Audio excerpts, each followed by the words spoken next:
दोस्तों स्वागत है आप सभी का सस्ता बाबा के आश्रम में। यहाँ पर सॉल्यूशन फ्री में मिलता है लेकिन रिचार्ज करवाना पड़ता है अपने अपने फोन का, ये नियम है। बाबा जी जब भी पढ़ाई करने बैठता हूँ तो नींद आ जाती है, इसका क्या करूँ? बेटा ध्यान से सुनो, तुम्हें पढ़ाई करते वक्त नींद आती है लेकिन रात में इस लड़की से चैटिंग करते वक्त नींद नहीं आती। इसका सीधा मतलब है तुम्हें डिग्री नहीं लेकिन वाईफाई चाहिए। बाबा जी गाँव में नेटवर्क बहुत कम आता है, गर्लफ्रेंड से अच्छे से बात नहीं हो पाती, क्या करूँ इसका? बेटा सुनो, ऐसे सवालों के हम सॉल्यूशन तो नहीं देते लेकिन तुम आए हो इसलिए मैं दे देता हूँ।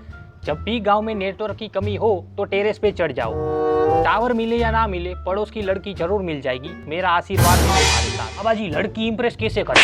बेटा गांव में लड़की जिम वाली ऐप से नहीं ट्रैक्टर वाली जॉब से इंप्रेस होती है, इसलिए पढ़ाई करो और जॉब करो, बेरोजगार मत रहो। बाबा मेरी बीवी गुस्सा बहुत करती है, इसका इलाज क्या है? बेटा बीवी गुस्सा करे तो इसका एक ही इलाज है सिर्फ, जब भी बीवी गुस्सा करे तो फोन की स्क्रीन उल्टा रखो वरना तुम खुद लटकते हुए मिलोगे कल नीम के पेड़ पर।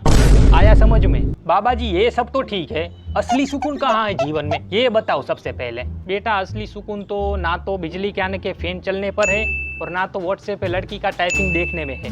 असली सुकून तो तुम जैसे लफंगों को लूटने में है।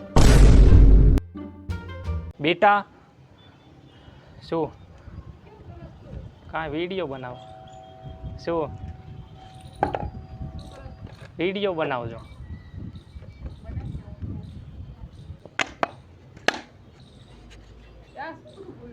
એ બધું મારું સેટઅપ છે. હા બાવ જ બન્યો છું, બાવાનો રોલ છે.